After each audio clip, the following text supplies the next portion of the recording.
अब हमारे पास आता है फ्यूचर सिंपल टेंस। हम फ्यूचर के बारे में बात करेंगे, ऐसा कोई एक्शन जो फ्यूचर में होगा, ठीक है, तो उसे फ्यूचर सिंपल में लिखा जाएगा।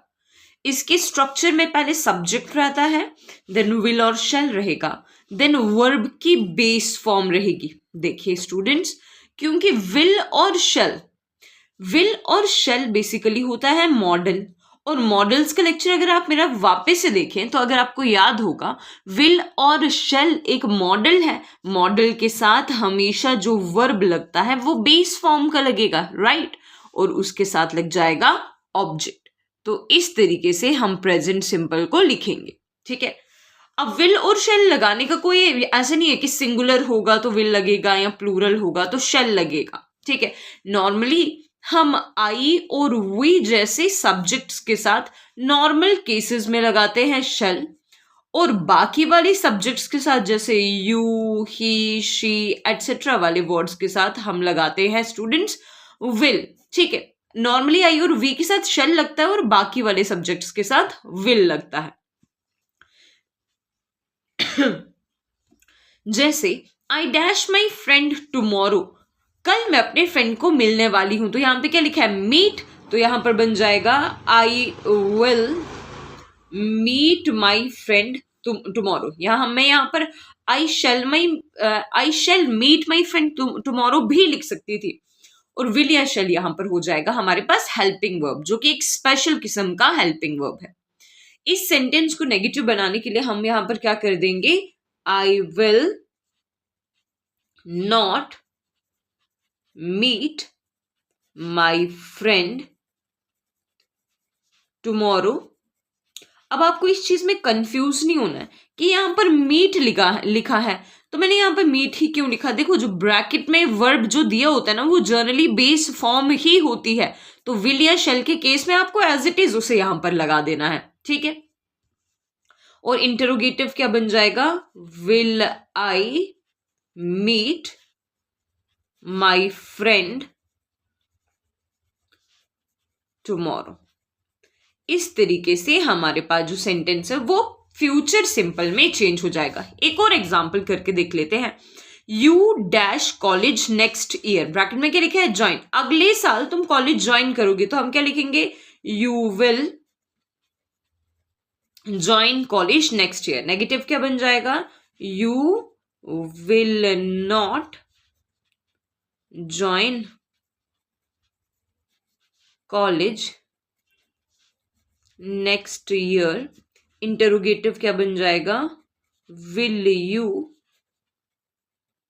Join college next year.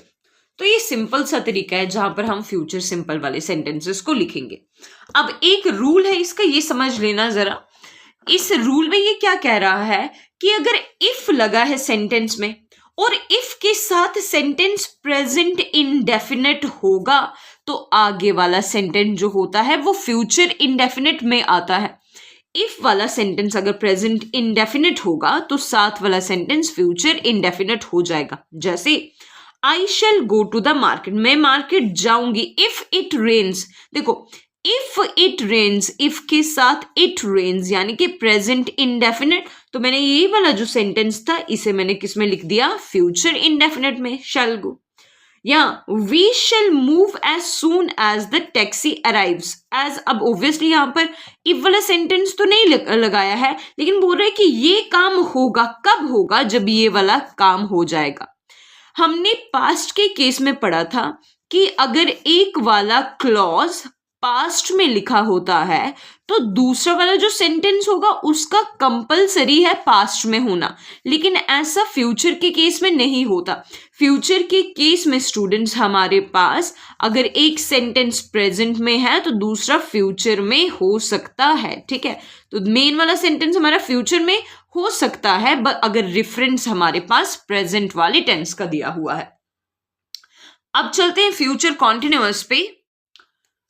तो फ्यूचर कॉन्टिन्यूअस ऐसे एक्शंस के बारे में बात करता है जो फ्यूचर में किसी स्पेसिफिक टाइम पे होने वाले हैं, या फ्यूचर में यानी कि कल एग्जैक्टली सुबह 10 बजे मैं क्लास ले रही होंगी। तो 10 बजे कल की बात है, कल की बात एग्जैक्ट टाइम भी बता दिया, तो उस टाइम पे ये काम हो रहा होगा। उन टेंसेस को लिखा जाता है फ्यूचर कॉन्टिन्यूअस में। इन्हें लिखने का जो बेसिक रूल है वो ऐसा है कि सबसे पहले होगा सब्जेक्ट, सब्जेक्ट के बाद होगा विल और शैल। जब जब फ्यूचर टेंस आएगा तब तक विल और शैल आएगा ही आएगा, साथ में आएगी वर्ब की बी वाली फॉर्म। अब ये बी फॉर्म क्यों आएगी इसे समझना, मैं यहाँ पे थोड़ा साइड पे समझा देती हूँ, यहाँ पे समझ देते हैं इस चीज को। देखो, जब हमने देखा था प्रेजेंट कॉन्टिन्यूअस है ना, ये प्रेजेंट प्रोग्रेसिव, वहां पर क्या था, सब्जेक्ट था, साथ में हमारे पास था इज एम आर, और उस इज एम आर के साथ थी वर्ब की ING form. Is am are के साथ वर्ब की आईएनजी फॉर्म थी, प्रेजेंट कॉन्टिन्यूअस में ऐसा था। लेकिन जब बारी आई पास्ट कॉन्टिन्यूअस की तो वहां पर हमारे पास सब्जेक्ट होता था, सब्जेक्ट के साथ क्या था, वॉज या वर, और फिर थी वर्ब की आईएनजी फॉर्म, है ना। प्रेजेंट कॉन्टिन्यूअस में is am are, past continuous में वॉज वर। अब जब फ्यूचर कॉन्टिन्यूअस आएगा तो फ्यूचर में तो लाजमी बात है कि सब्जेक्ट के साथ विल शैल तो किसी भी केस में हमें लगाना ही लगाना है, लेकिन विल शैल के बाद इज एम आर और वॉज वर की बेस फॉर्म आएगी, और वो बेस फॉर्म कौन सी है, बी, तो इधर बी फॉर्म लगेगी। प्रेजेंट कॉन्टिन्यूअस में इज एम आर था फर्स्ट फॉर्म, पास्ट कॉन्टिन्यूअस में वॉज वर था बी की सेकेंड फॉर्म, तो फ्यूचर में हमारे पास बेस फॉर्म आएगी और उस बेस फॉर्म के साथ लग जाएगा आईएनजी। अब आप कहेंगे कि विल शैल के साथ वर्ब की यहाँ पे बेस फॉर्म क्यों नहीं आई, क्योंकि ऑलरेडी विल और शैल के साथ बी जो कि बेस फॉर्म है, किसकी बेस फॉर्म है, इज एम आर की या वॉज वर की जो बेस फॉर्म है ये ऑलरेडी आ चुकी है ना, तो इसलिए विल शैल के बाद लग गई बेस फॉर्म, और इस बेस फॉर्म के साथ लग जाएगा आईएनजी फॉर्म ऑफ वर्ब, क्योंकि हम टेंस कॉन्टिन्यूअस वाला पढ़ रहे हैं, तो कॉन्टिन्यूअस में आईएनजी फॉर्म तो होगी ना, साथ में आ जाएगा object, will be, shall be. अब ये तभी लगेगा जब हम फ्यूचर में किसी एग्जैक्ट टाइम के बारे में बता रहे हैं कि कल इस वाले मोमेंट पे ऐसा हो रहा होगा, ठीक है। जैसे she dash for me when I reach home, when I reach home, अगर आप इस वाली सेंटेंस को देखो व्हेन आई रीच होम को, तो ये जो सेंटेंस है ना ये दिया हुआ है आपको प्रेजेंट इनडेफिनिट में। तो मैंने अभी आपको एक चीज बताई सिंपल में कि अगर एक वाला टेंस इनडेफिनिट है, प्रेजेंट में है, तो दूसरा वाला फ्यूचर में होगा। अगर एक इनडेफिनिट, अगर एक प्रेजेंट में है तो दूसरा फ्यूचर में होगा। When I reach her home, जब मैं उसके घर पहुंचूंगी, she dash for me, wait, wait का क्या मतलब आ जाएगा, इधर लिख लेंगे she will be waiting, exactly उस टाइम पे जब मैं वहां पर पहुंचूंगी ना, तो उस वाले मोमेंट पे वो मेरा इंतजार कर रही होगी, इसलिए यहां पर क्या आ गया, she will be waiting for me. Negative बन जाएगा she will not be waiting for me, और इंटरोगेटिव क्या बन जाएगा, will she be waiting for me. ये एक और एग्जाम्पल देख लेते हैं students, probably it dash when you reach Bhopal, बोलते प्रोबेबली चांसेस है, मैं गारंटी नहीं दे रही कि ऐसा होगा, लेकिन चांसेस है कि when you reach Bhopal, again tense कौन सा वाला, प्रेजेंट वाला, प्रेजेंट में भी कौन सा, इंडेफिनिट। तो अगर प्रेजेंट वाला साथ वाला टेंस है तो पहला वाला जो टेंस होगा वो फ्यूचर बनेगा।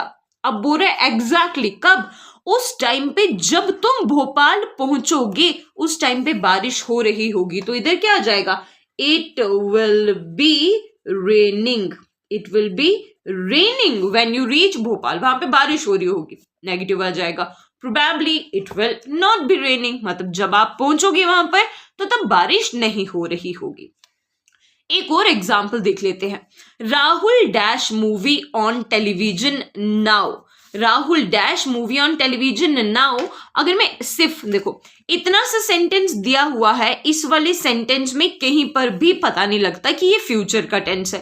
क्यों, क्योंकि नाउ तो प्रेजेंट वाला वर्ड है ना, तो ये तो सिंपली प्रेजेंट कॉन्टिन्यूअस के बारे में बात कर रहा है। लेकिन इस केस में अगर मैं एक और वर्ड करूं ऐड की आई गेस, पूरा सेंटेंस लिख के मैं बोलती हूँ Rahul dash movie on television now I guess, मुझे लगता है अभी ना राहुल अपने टीवी पर मूवी देख रहा होगा।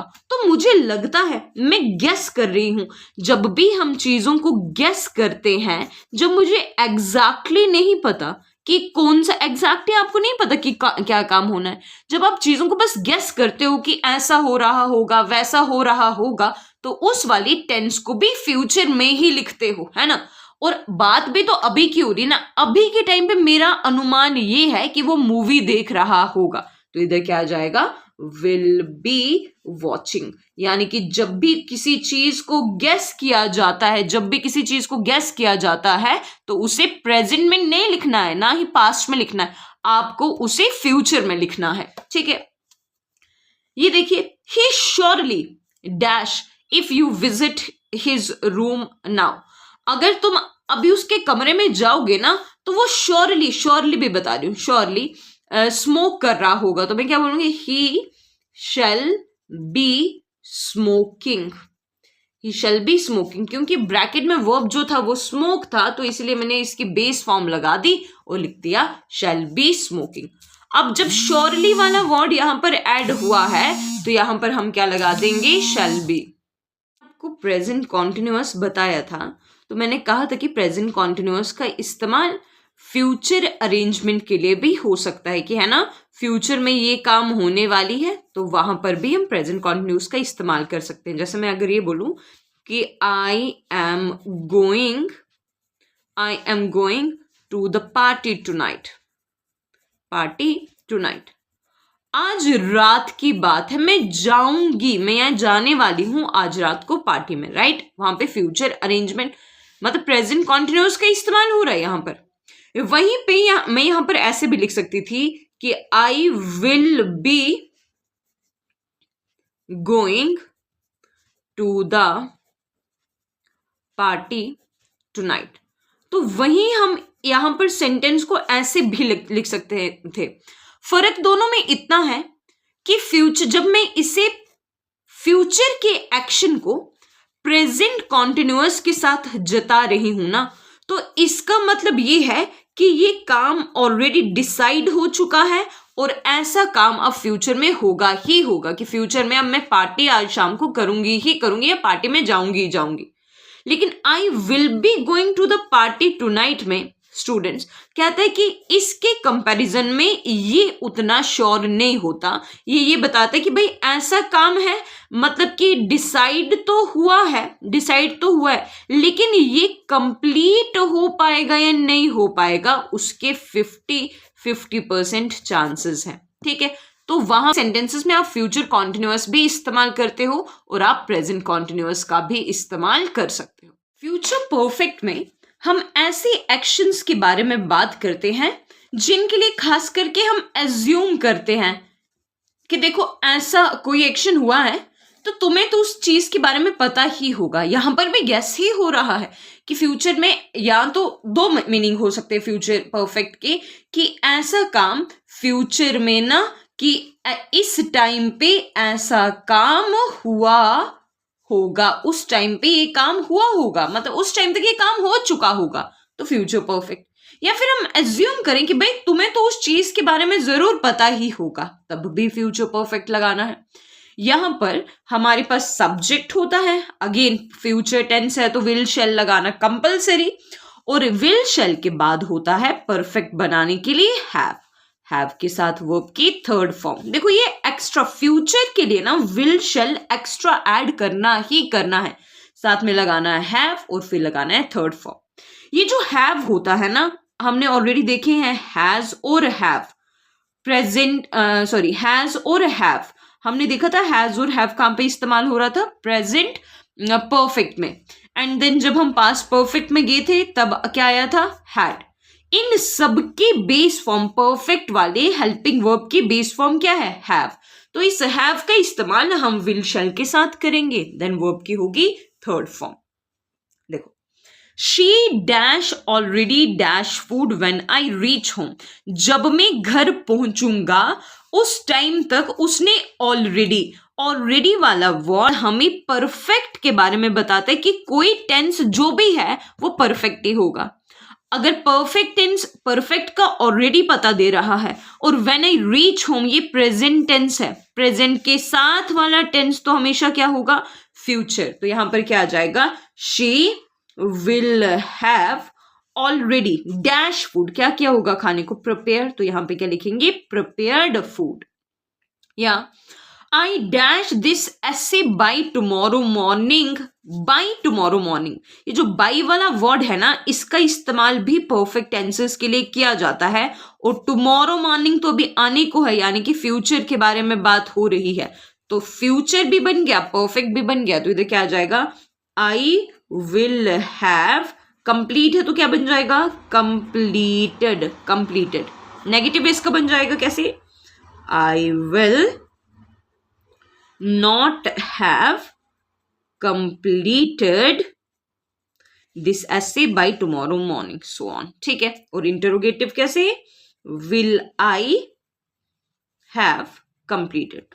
तो फ्यूचर टेंस में हमारे पास बात बहुत सिंपल सी है कि नेगेटिव बनाना है तो विल शैल को पकड़ो। किसी भी टेंस में, चाहे वो फ्यूचर कॉन्टिन्यूअस होता, सिंपल होता, हर जगह पे हमें विल या शैल के साथ ही नेगेटिव बनाना है, इसी के साथ ही हमें इंटरोगेटिव बनाना है फ्यूचर टेंस में। अब बात आती है हमारे पास लास्ट टेंस की, फ्यूचर से, वो कौन सा है, future perfect continuous. Perfect continuous यानी कि ऐसा कोई एक्शन जो फ्यूचर में किसी स्पेसिफिक टाइम से कॉन्टिन्यूटी में, प्रोग्रेस में चल रहा होगा, तो उसे फ्यूचर परफेक्ट कॉन्टिन्यूअस में लिखा जाएगा। सबसे पहले होगा सब्जेक्ट, फिर होगा विल या शैल, हैव होगा, बीन होगा, एंड देन वर्ब की आईएनजी फॉर्म होगी। परफेक्ट का लगा हैव, कॉन्टिन्यूअस का लगा आईएनजी फॉर्म, और दोनों को जोड़ने के लिए बीन, साथ में ऑब्जेक्ट और साथ में क्या जाएगा, time. For example, my aunt dash in England for 5 years when I go there. जब मैं इंग्लैंड जाऊंगा ना, तो मेरी आंट जो है वो इंग्लैंड में 5 सालों के लिए रह रही होगी, या 5 सालों से रह रही होगी। तो इधर क्या बन जाएगा, my aunt will have been living in England for 5 years। Yeah, she dash as the principal of that school for 5 years next month। अगले महीने ना वो 5 साल का, मतलब अपना टेन्योर कंप्लीट कर चुकी होगी एज अ प्रिंसिपल। तो वर्क है ना यहाँ पे, तो इधर क्या आ जाएगा, she will have been working। और बाकी आपको नेगेटिव और इंटरोगेटिव तो पता ही कैसे बनाना है, विल के साथ नॉट लगा दो, और विल को पहले कर दोगे तो इंटरोगेटिव, विल के साथ नॉट लगा दोगे तो बन जाएगा नेगेटिव। तो ये था अभी तक का टेंसेस के बारे में सारा ज्ञान। कौन से टेंस का स्ट्रक्चर कैसा है, देखिए इस लेक्चर को हमने 3 वीडियोस में पढ़ा। पहले वाले लेक्चर में मैंने आपको इंट्रोडक्शन दी टेंसेस की, और साथ में पढ़ाया प्रेजेंट टेंस। दूसरे लेक्चर में हमने पढ़ा पास्ट टेंस के बारे में, और इस लेक्चर में हमने पढ़ा फ्यूचर के बारे में। अब इस पूरे लेक्चर का ये मैं आपको समराइज्ड वे में बता रही हूं कि कौन सा वाला टाइम वाला वर्ड सेंटेंस में लगा होगा, तो उस टेंस को हमें कौन सी वाले फॉर्मेट में लिखना है। फॉर एग्जाम्पल, अगर सेंटेंस में लिखा है एट द मोमेंट, तो आपको उसे कॉन्टिन्यूअस में डालना है। या सेंटेंस में लिखा होगा ऑलरेडी, तो आपको ये ऑलरेडी वाला वर्ड उसे परफेक्ट में डाल देगा। या सेंटेंस में how long, whole, since, for, from, ऐसे वाले वर्ड्स लिखे होंगे तो वो परफेक्ट कॉन्टिन्यूअस में आ जाएंगे। Often, seldom, usually, never, occasionally, sometimes, ये वाले वर्ड्स आ जाएंगे, ये वाले आ जाएंगे इंडेफिनिट के लिए, ये वाले आ जाएंगे कॉन्टिन्यूअस के लिए, ये वाले वर्ड्स परफेक्ट के लिए, एंड ये वाले वर्ड्स आगे परफेक्ट कॉन्टिन्यूअस के लिए। मिलते हैं आपसे जल्द ही एग्जाम्पल्स के साथ। एक रिवीजन शीट में लेके आऊंगी जिसपे हम प्रैक्टिस करेंगे tenses. See you in the next lecture.